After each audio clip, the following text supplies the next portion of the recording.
So, I made a promise that we were not going to be mentioning Daniel Keem by name on the Indy Force again. And despite what this video is going to be about, I still stand by what I say about Keem. I think he's a piece of shit. I am glad, at the very least, he has admitted that a lot of the outlandish takes that he said on mental health were completely and utterly fucked. And at the end of the day, I have a different take on how H3 approached this, I would say, content nuke, I guess, is what he's calling it. So, I'm actually going to link Keem's video in the description only. There's not going to be anything else as to why I am talking about this. In no way am I defending Keem. In no way do I think Keem was 100% in the right. But knowing what we know now, there's no way he could have known about Etika's mental health, because he was very much playing it up on stream.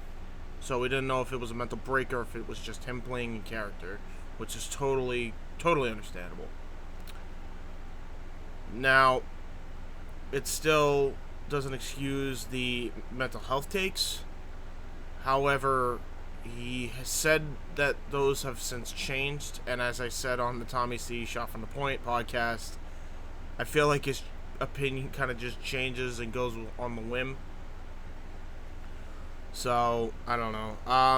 And it also has been come out that he actually is taking responsibility to a degree, even if it's to manipulate the situation in his favor, is regardless. G Fuel did not come to him.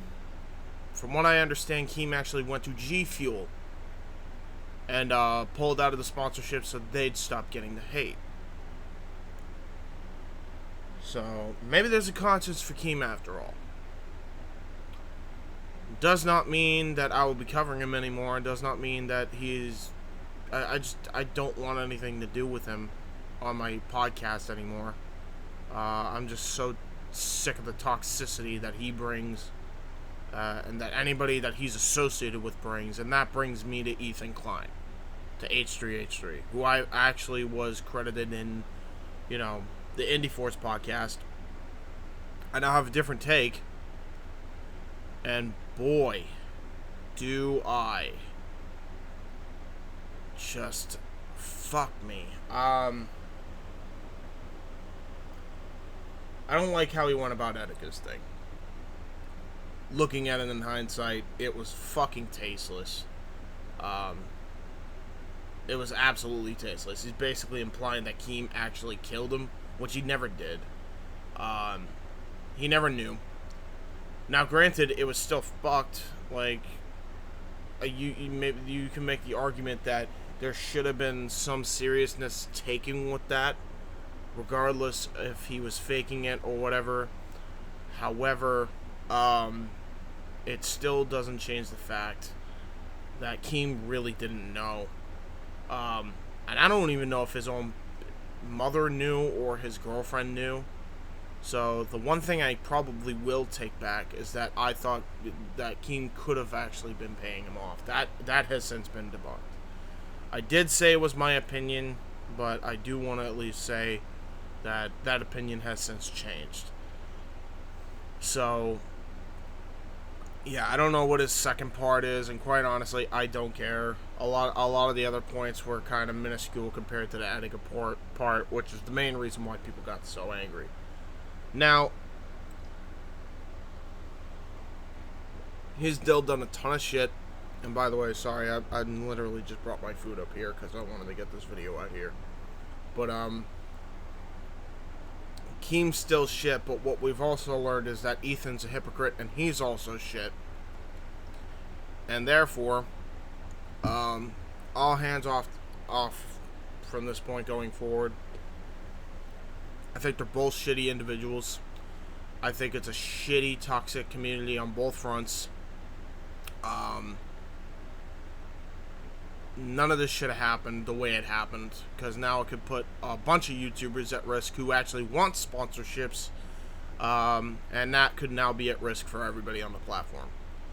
So, there's really nothing else I can say that hasn't been said by Tommy C. If you guys want to check out that podcast, go down below.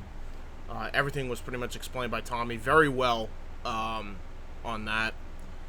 And Keem's response, again, will be in the description if you give a shit enough to listen to it. But basically, the moral of the story is, they're both cunts. And that's my take on the situation now. So, you will not be hearing Ethan Klein's name on the Indy Force anymore. You will not be hearing Daniel Keem's name on the Indy Force anymore. And he's still in the Asshole Hall of Fame. I don't think he's first ballot anymore after his response, but he's still first ballot Hall of Fame.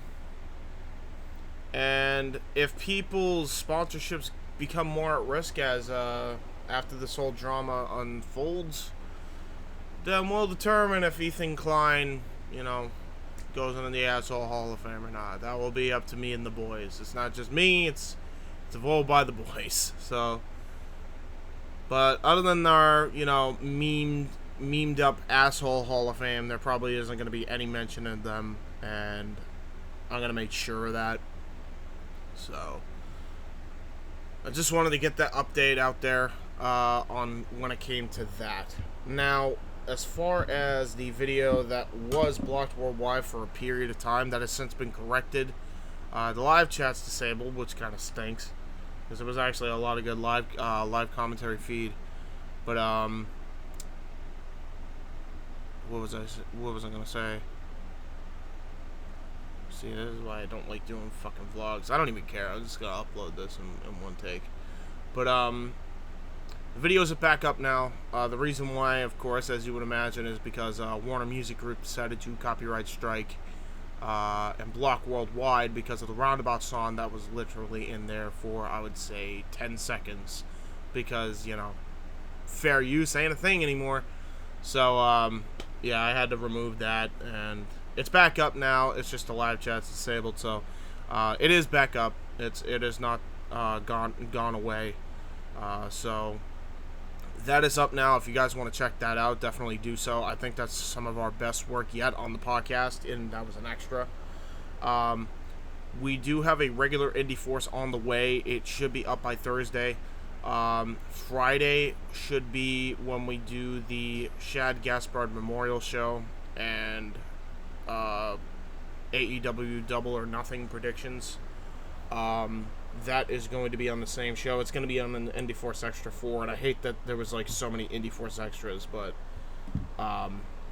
the one that we did before, we had no expectation that we were going to do that, but we did it.